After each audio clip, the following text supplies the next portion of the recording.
নমস্কার, আমি শুভেন্দু। আমার ছোট্ট চ্যানেলে আপনাকে স্বাগত।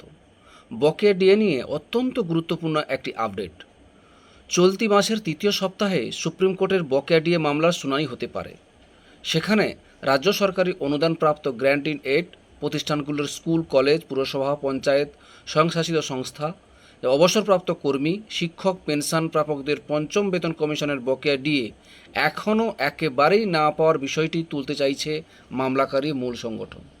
কনফেডারেশন অফ স্টেট গভর্নমেন্ট এমপ্লয়িজের সাধারণ সম্পাদক মলয় মুখোপাধ্যায় জানিয়েছেন, গ্র্যান্ট ইন প্রতিষ্ঠানগুলোর অবসরপ্রাপ্তরা এখনও বকেয়া ডিএর আংশিকও না পাওয়ায় হতাশ হয়ে পড়েছেন।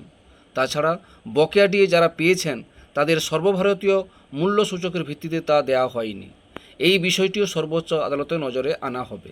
গত 7ই জুলাই রাজ্য অর্থ দপ্তরের কলকাতা ব্যাংক অ্যাকাউন্টে থাকা সরকারি দপ্তরের অবসরপ্রাপ্ত কর্মীদের বকেয়া ডিএর অর্ধেক দেওয়ার নির্দেশ দিলেও তা বাস্তবায়িত হয়নি। সুপ্রিম কোর্ট বিচারপতি সঞ্জয় কারোল ও বিচারপতি পি.কে. মিশ্রের আদালতে বকেয়া ডিএ মামলার শুনানি চলছে।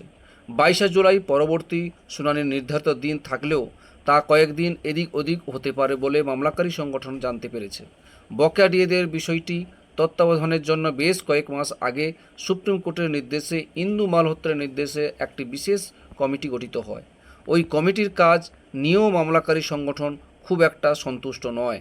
বকেয়া ডিএ প্রাপকদের মধ্যে গ্র্যান্ট ইন এইড প্রতিষ্ঠানগুলির কর্মী ও অবসরপ্রাপ্তদের সংখ্যাই বেশি। যদিও সরকার বলছে কিছু জটিলতা থাকার জন্য এটা দেওয়া যায়নি। এই ছিল একটি আপডেট আপনাদের সঙ্গে শেয়ার করলাম। ভিডিওটি দেখার জন্য অসংখ্য ধন্যবাদ।